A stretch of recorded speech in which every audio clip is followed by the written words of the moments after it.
Hello दोस्तों, कैसे हो आप लोग। मैं हूं सीए अनुरंजन साहनी और आज शुरू करते हैं the most important topic from theoretical perspective which is qualitative characteristics of accounting.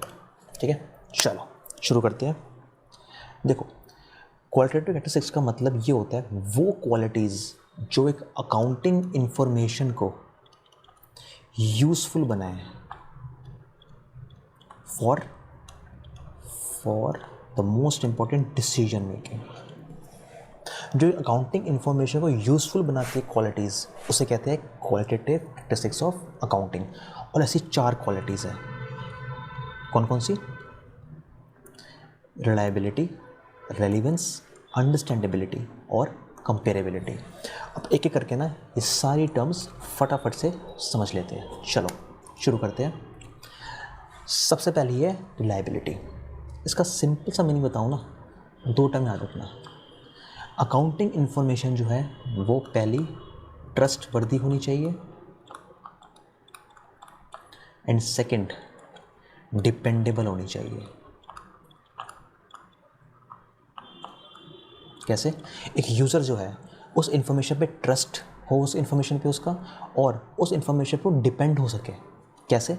अब देखो, ये जो टर्म्स है ना, इसको मैं 3 भागों में बांटता हूँ। एक इन्फॉर्मेशन को ट्रस्ट वर्दी और डिपेंडेबल बनने के लिए 3 कैरेक्टरिस्टिक्स को ध्यान रखना है। सबसे पहला, उसमें एरर्स नहीं होनी चाहिए, इन्फॉर्मेशन बायस नहीं होनी चाहिए and it should show true picture of financial position of company. ठीक है, एक इन्फॉर्मेशन को रिलायबल कब बोला जाएगा? जब वो ट्रस्टवर्दी होगी और जब वो डिपेंडेबल होगी। ठीक है, और वो ट्रस्टवर्दी और डिपेंडेबल कब होगी? जब वो फ्री फ्रॉम एरर होगी, वो अनबायस्ड होगी और वो फाइनेंशियल इन्फॉर्मेशन जो है वो कंपनी की ट्रू पिक्चर बताएगी। एरर कैसे? इनकम था, उसने एक्सपेंस बुक कर दिया, या फिर एक्सपेंस था, अकाउंटेंट ने इनकम बुक कर दी। अच्छा, एसेट था, लायबिलिटी बुक कर दिया, लायबिलिटी था, एसेट बुक कर दिया। तो ये चीज़ जो है ना नहीं होनी चाहिए, then it will be free from error. Second, bias. अच्छा, एक बात बताओ, 1 लाख का इनकम थी, अकाउंटेंट ने क्या किया, इसको 10 लाख कर दिया, 1 ज़ीरो और लगा दिया। पर्सनल बायस था, कंपनी का प्रॉफिट, इनकम बढ़ गई, कंपनी की इनकम यहाँ पे बढ़ गई, लो जी, कंपनी का नाम हो गया बाहर। ये चीज़ नहीं होनी चाहिए। Second, true picture of financial position. 1 lakh का रेवेन्यू था, ठीक है, ये जो 1 लाख है ना, इसके इन्वॉइसेस होने चाहिए, इसका बैकअप होना चाहिए। अगर 10 लाख बुक करा, जैसे यहाँ किया, तो किस बेस पे किया? क्या आपके पास कोई इन्वॉइस है, आपके पास कोई बिल है? अगर है तो 10 लाख ठीक है, अगर नहीं है तो ये बायस्ड है और ये ट्रू पिक्चर कंपनी की नहीं बता रही। ठीक है, तो पहला टर्म हमारा क्लियर होता है, it should be free from errors, bias नहीं होना चाहिए और ट्रू पिक्चर दिखाना चाहिए, प्रॉपर बैकअप, प्रॉपर इन्वॉइसेस होने चाहिए। आप कुछ भी बुक कर रहे हो, चाहे इनकम चाहे एक्सपेंस। क्लियर? चलो नेक्स्ट है रेलिवेंस। रेलिवेंस माने अकाउंटिंग इंफॉर्मेशन जो है ना, तो पता है हमें कि it should be useful for decision making and second it should be available at right time. Obviously किसी भी चीज़ का रेलेवेंस तब होता है जब वो राइट टाइम पे अवेलेबल हो। ठीक है ना? फॉर एग्ज़ाम्पल, आपका कल एग्ज़ाम है, ठीक है, आपका कल एग्ज़ाम है, आपको मॉक देना है। अब आपका एग्ज़ाम कल है और मॉक आपको टीचर आपको परसों दे रहा है, तो क्या उस मॉक का कोई रेलेवेंस है? नहीं। यही है रेलेवेंस का मतलब, कि इन्फॉर्मेशन जो है obviously it should be useful for decision making, लेकिन कब? जब वो राइट टाइम पे अवेलेबल होगी। अगर मैनेजमेंट को डिसीजन लेना है ऑन द स्पॉट, उसने मैनेजमेंट को अकाउंटेंट को बोला कि मुझे अकाउंटिंग रिपोर्ट दो, अकाउंटेंट ने उसको 2 दिन बाद दी, तो क्या वो रेलिवेंस है उस इन्फॉर्मेशन का मैनेजमेंट के लिए? बिल्कुल नहीं।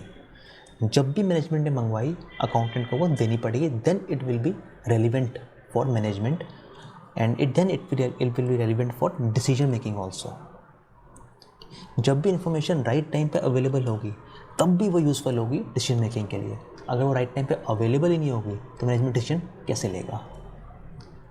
ठीक है, चलो अब ये 2 टर्म सेटिस्फाई करने के लिए 2 पैरामीटर्स हैं। पहला, it should be helpful in prediction future outcome, and second, पहले समझ लेते हैं प्रेडिक्ट फ्यूचर आउटकम कैसे। अगर कोई इन्वेस्टर है वो एक फाइनेंशियल इन्फॉर्मेशन को देख के या तो प्रॉफिट लॉस या फिर बैलेंस शीट, ये दोनों देख के पता लगा सके कि आगे आने वाले साल कंपनी के लिए कैसे है। अगर बैलेंस शीट में दिख रहा है कि हाँ भाई एक लाइबिलिटी है, यानी कि बैंक लोन है, बहुत हैवी अमाउंट का है और वो बहुत हैवी अमाउंट है और यहाँ पे प्रॉफिट जो है बहुत कम है, इट मीन्स कंपनी का फ्यूचर खतरे में है। प्रॉफिट बहुत कम है, बैंक लोन यहाँ बढ़ता जा रहा है, तो प्रेडिक्ट कर पा रहा है इन्वेस्टर इंफॉर्मेशन देख के, तो it means it is useful for decision making and it is available at right time.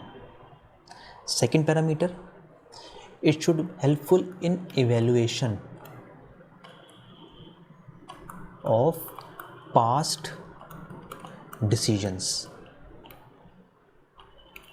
Management accounting information देख सके कि उसने जो पिछले साल या पिछले 6 महीने में डिसीजन लिए क्या वो ठीक लिए।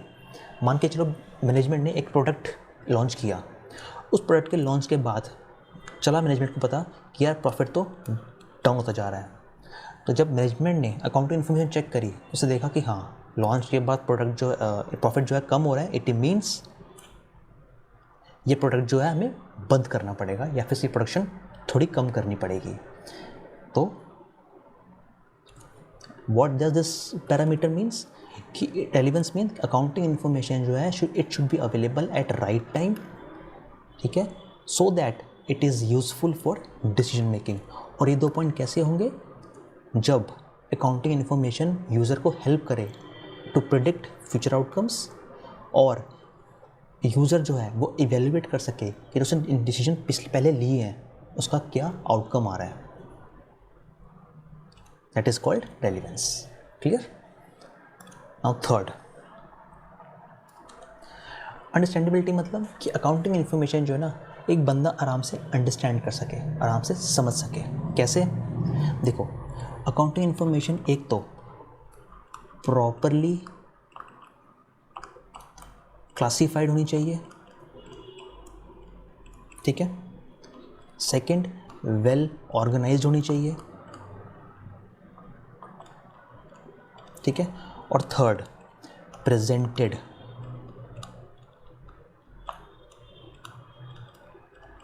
इन क्लियर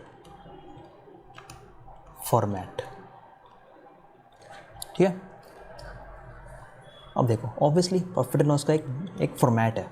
क्या भाई? पहले आएगी इनकम सारी, ठीक है, फिर आएंगे एक्सपेंस और बाद में आएगा यहाँ पे प्रॉफिट या फिर लॉस। सबको पता है कि तो इसलिए क्या है, यूज़र जो है ना आराम से समझ सकता है कि हाँ पहले इनकम है फिर बाद में एक्सपेंस है, तो वो अंडरस्टैंड कर पा रहा है, वो समझ पा रहा है, क्योंकि जो प्रॉफिट एंड लॉस की इन्फॉर्मेशन है वो प्रॉपरली क्लासिफाइड है। हाँ भाई इनकम यहाँ आएगी, एक्सपेंस यहाँ आएगा, वेल ऑर्गेनाइज्ड है। हाँ भाई पहले इनकम फिर एक्सपेंस फिर प्रॉफिट एंड लॉस अकाउंट, देखो कितना वेल ऑर्गेनाइज्ड है। And presented in clear format, बिल्कुल क्लियर फॉर्मेट में है। ऊपर आएगी हेडिंग, फिर इसका पीरियड, यहाँ पे income, expense, profit and loss account और यहाँ पे अमाउंट। तीनों पैरामीटर फुलफिल हो गए ना, it means accounting information is properly understandable. Clear? इस पॉइंट में इतना ही है।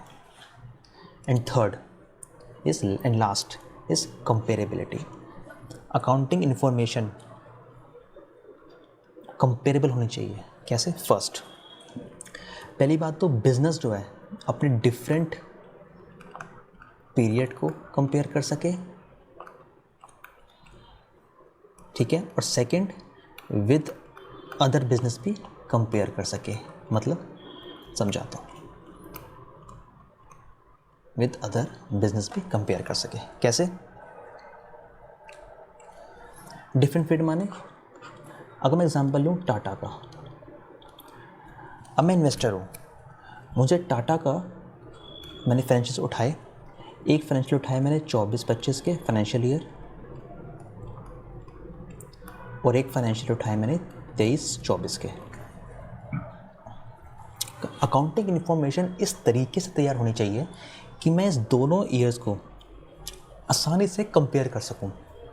मुझे अगर देखना है कि Tata motors, to be more specific, Tata motors को फाइनेंशियल ईयर 23-24 में कितना प्रॉफिट हुआ और फाइनेंशियल 24-25 में कितना प्रॉफिट हुआ, मैं ईजिली कंपेयर कर सकूं। That is called, it will be comparable with in same business for different period, ठीक है।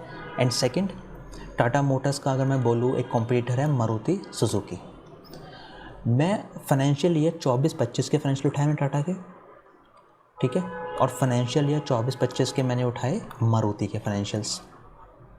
अब अकाउंटिंग इन्फॉर्मेशन ऐसे स्टैंडर्ड फॉर्मेट में तैयार होनी चाहिए कि मैं दोनों कंपनीज़ के सेम पीरियड के फाइनेंशियल्स आसानी से कंपेयर कर सकूं। मेरे पास 10,000 रुपये है, मुझे किसी ऑटोमोबाइल कंपनी में इन्वेस्ट करना है, मैंने दोनों के फाइनेंशियल उठाए, ठीक है, इसके एक्सपेंस देखे, इसके एक्सपेंस देखे, इसकी इनकम देखी, इसकी इनकम देखी, इसका प्रॉफिट देखा, इसका प्रॉफिट देखा, दोनों कंपेयर किया और डिसाइड कर लिया कि हाँ भाई मुझे यहाँ पे करना है या इन्वेस्ट यहाँ पे करना है, वो मैं अपने हिसाब से डिसाइड कर लूँगा। तो अकाउंटिंग इन्फॉर्मेशन इस तरह से बननी चाहिए कि मैं एक कंपनी के डिफरेंट पीरियड को कंपेयर कर सकूँ, जैसे यहाँ पे, या फिर एक ही पीरियड के डिफरेंट कंपनी को कंपेयर कर सकूँ। क्लियर? डन। हमारा क्वालिटेटिव कैरेक्टरिस्टिक्स यहाँ पे होता है ख़त्म। मैं फटाफट से ब्रशअप दे देता हूँ। क्वालिटेटिव कैरेक्टरिस्टिक्स का मतलब क्या होता है? It should be useful for decision making. पहला क्या है? रिलायबिलिटी। रिलायबिलिटी माने it should be trustworthy, accounting information should be trustworthy and dependable. कैसे? It should be free from error, it should not be biased and it should show the true picture of financial position of the company. Second, accounting information should be relevant. कैसे? It should be available at right time, so you can use this information for decision making. कैसे? Accounting information should be helpful for user to predict future outcomes. And second, it should help user to evaluate the past decisions. Third, it should be understandable. कैसे? Accounting information should be properly classified. हाँ भाई, income, expense, profit. Well organised, पहले income आएगी, फिर expense आएगा, फिर profit loss account आएगा, presented in clear format, पहले प्रॉफिट एंड लॉस अकाउंट, फिर पीरियड आएगा, इनकम, एक्सपेंस, प्रॉफिट लॉस, और यहाँ पे अमाउंट आएगा। It should be understandable. कैसे? Properly classified, well organise and presented in clear format. And last is comparability. Accounting information इस तरह से तैयार होनी चाहिए कि एक कंपनी के डिफरेंट पीरियड को कंपेयर कर सके और सेम पीरियड में डिफरेंट कंपनीज को कंपेयर कर सके। क्लियर? चलो, तो हमारा टॉपिक ख़त्म होता है यहीं पर। अगर आपको वीडियो पसंद आई then please like this video and share this video friends, and please subscribe to my channel for more such videos.